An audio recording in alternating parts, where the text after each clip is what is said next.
یہ ایک ایسی رات ہے جس میں سارے مسلمانوں کو سوچنا چاہیے کہ ایک وقت پہ ہم کدھر تھے اور آج ہم کدھر پہنچ گئے ہیں. اور وہ اس لیے ہمیں سوچنا چاہیے کہ یہ ہمارا ایمان ہے کہ ان دنوں میں اس رات کو اللہ نے ہمارے اوپر اتنی نعمت کی کہ اپنی کتاب ہمارے اوپر نازل کی. تو ہمیں اس لیے سوچنا چاہیے کہ کیا وجہ ہے کہ اس کتاب نے اور جو گواہ تھا اس کتاب کا ہمارے نبی صلی اللہ علیہ وسلم، انہوں نے اس کتاب اور اس کے پیغام سے دنیا کی تاریخ کا سب سے بڑا انقلاب لے کے آئے. یہ اگر آپ تاریخ کے، میں تو کوئی دینی عالم نہیں ہوں، اسلام کا میں اپنے آپ کو عالم نہیں سمجھتا، لیکن میں ایک تاریخ کا اپنے آپ کو طالب علم سمجھتا ہوں. تاریخ میں نے پڑھی ہوئی، تو میں نے ابھی تک کہیں بھی کسی وقت کسی تاریخ کے اندر کسی دور میں اس طرح کا انقلاب نہیں دیکھا جو کہ میرے نبی صلی اللہ علیہ وسلم مدینہ میں لے کے آئے. کوئی اس کا مثال نہیں ہے. آپ اگر دین سے ہٹ کے صرف ایز اے ہسٹورین تاریخ کا طالب علم اگر آپ صرف اسٹڈی کریں تو یہ آپ کو کبھی بھی لاجک سے یہ آپ سمجھ ہی نہیں سکتے کہ وہ ہوا کیا. پھر سے میں کہتا ہوں اس کی تاریخ میں کوئی مثال نہیں ہے، کیونکہ ایسا ہوا ہی نہیں کبھی. تو وہ جو چینج آیا تھا انسانوں میں لوگوں کو یہ بھی بتاتا ہوں، یہ لوگ ہم جب بچپن میں پڑھتے تھے اپنی تاریخ تو ہمیں ایسے لگتا تھا کہ وہاں بڑی جنگیں ہوئی اور بڑی پتہ نہیں کتنے لوگ شہید ہوئے اور دوسری طرف کتنے لوگ مارے گئے. اور پھر ایک تبدیلی آئی تھی. آپ سب کو حیرت ہوگی یہ سوچ کے کہ 622 اور 632 کے درمیان 10 سالوں میں، ان 10 سالوں میں جو ٹوٹل لوگ جنگوں میں مرے تھے دونوں طرف، وہ 12 یا 1300 تھے. 10 سال میں 12 یا 1300 لوگ مرے تھے. اور سارا عرب 10 سال کے بعد نبی صلی اللہ علیہ وسلم کے نیچے، اسلام کے نیچے آ گیا تھا. 1 لاکھ سے کلومیٹر، اسکوائر کلومیٹر زمین سب ان کے نیچے آ گئی تھی.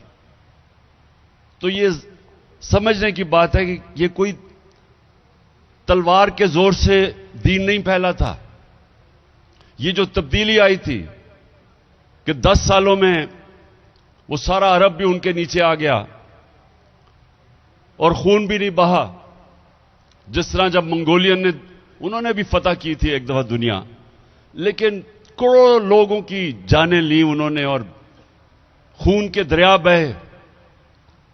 لیکن اس باری تو جس طرح میں نے کہا 12 سے 1300 ٹوٹل کیجولٹیز تھی. تو اصل میں ذہنی طور پہ فکری انقلاب تھا. انسان بدل گئے تھے. قرآن کی جو آیت ہے کہ میں کبھی کسی قوم کی حالت نہیں بدلتا جب تک وہ قوم خود اپنی حالت بدلنے کی کوشش نہ کرے. تو انسانوں نے اپنے آپ کو بدلا تھا اور وہ پیغام تھا قرآن کے اندر. اور وہ نبی صلی اللہ علیہ وسلم وہ چلتے پھرتے قرآن تھے. اس لیے اللہ کا حکم تھا ان کی اس سنت پہ چلو، ان کی شریعہ پہ چلو. تو اس پیغام نے انسانوں کو بدل دیا اور ان انسانوں نے دنیا کی امامت کی. یعنی یہ اگر آپ دیکھ لیں کہ 625 جنگ بدر اور 11 سال کے بعد یارموک کی جنگ، جدھر رومن ایمپائر یارموک میں ہارتا مسلمانوں سے، اور اس کے اگلے سال دوسرا سپر پاور پرشین ایمپائر وہ ان کے سامنے گھٹنے ٹیکتا ہے. 11 اور 12 سالوں جنگ بدر کے بعد 313 لڑنے والے یہ کوئی سمجھا دے کہ یہ ہوا کیا؟ 11 اور 12 سالوں کے بعد دنیا کی 2 سپر پاورز ان کے سامنے گھٹنے ٹیک دیتی ہیں. تو وہ کیا چینج آئی تھی؟ مجھے افسوس سے کہنا پڑتا ہے میں نے یہ کبھی، میں اتنے چھوٹا سا تھا جب میرے والد مجھے لے جاتے تھے جمعہ کے خطبے پہ، میں نے کبھی کسی کو یہ بتاتے نہیں سنا کہ یہ کیا ہوا تھا.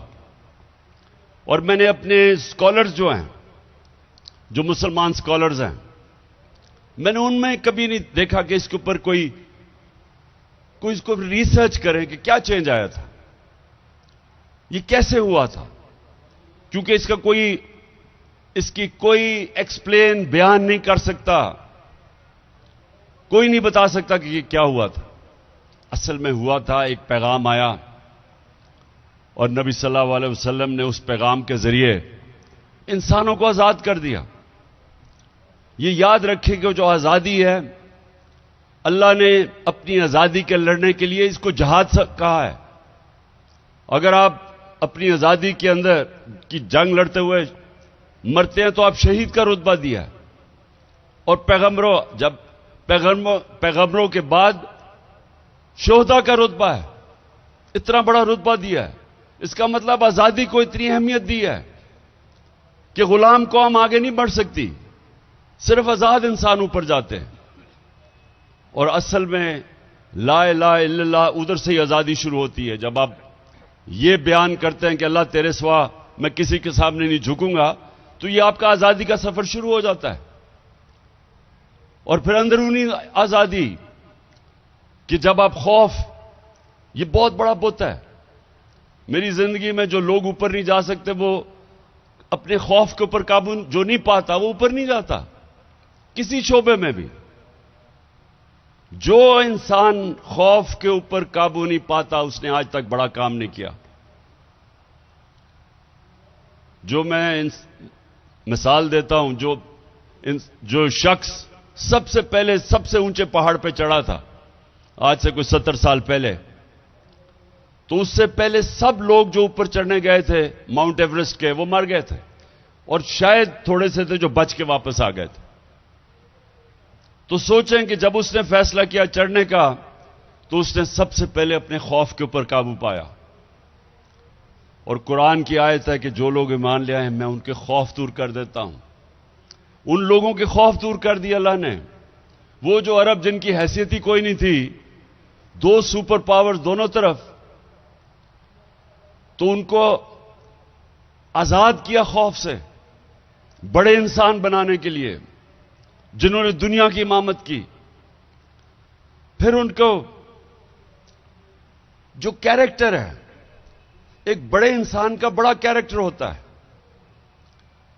جو مثال تھی صادق اور امین کی، سچا اور انصاف کرنے والا، جو ان کے صحابہ تھے سب لیڈر بن گئے، جو ان کے ارد گرد تھے وہ لیڈرز بن گئے، انسانوں کو لیڈرز بنا دیا.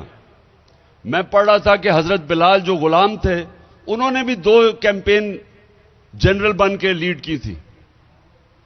غلاموں کو انہوں نے جنرلز بنا دیا.